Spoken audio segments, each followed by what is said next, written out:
మీరు ఇంత ప్రార్థన చేస్తారు, ఇంత బైబిల్ పట్టుకొని పోతారు, ఆదివారం జనమంతా ఉంటారు, ఉపవాస ప్రార్థన అంటారు, రోడ్డు మీద కూడా మోకాళ్ళ మీకు వస్తారు, పాట పాడతారు. మీకా ఆ రోగము, మీకా ఆ కష్టము అంటే ఏం చెప్తారు మీరు? ఏం చెప్తారు మీరు? మాకే అనండి. గట్టిగా చెప్పండి ఒకసారి, గట్టిగా చెప్పాలంతా.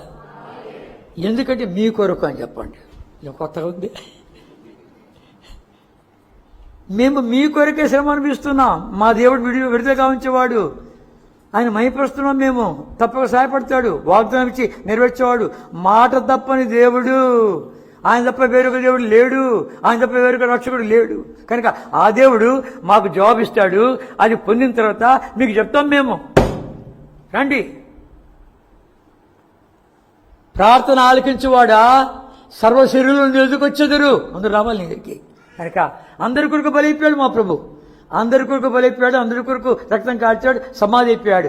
ఇక జీవించేవారు తమ నిమిత్తం కాక తమ నిమిత్తం మృతి పొంది తిరిగి లేచినాడే, ఆయన కొరకు జీవించాలని అందరూ నిశ్చయించుకోవాలి. లోకంలో ఉండే వాళ్ళంతా నిశ్చయించుకోవాలి. అర్థమైందా? లోకంలో ఉండే వాళ్ళంతా నిశ్చయించుకోవాలి. ఎందుకు? ఆయన అందరి కొరకు బలైపోయాడు. లోకరక్షకుడు, లోక పాపాలు మోసుకొని పోయే దేవుడి కొరకు పిల్ల, మనందరి పాపాలకు ప్రపంచంలో మధ్య భాగమైనటువంటి అక్కడ బలైపోయాడు, రక్తం కార్చాడు, సమాధి అయిపోయాడు. లోకంలో వాళ్ళందరూ పిలుస్తున్నాడు. నేడు ఎవడో నరకానికి వెళ్తున్నాడంటే వాడి పాపాన్ని బట్టి కాదు, వాడి పాపానికి పరిహారం అయిపోయిందే. ఆ పరిహారకుడు నమ్మికుంచిన కాని చేత నరకాన్ని పోతున్నాడు. అర్థమైందా?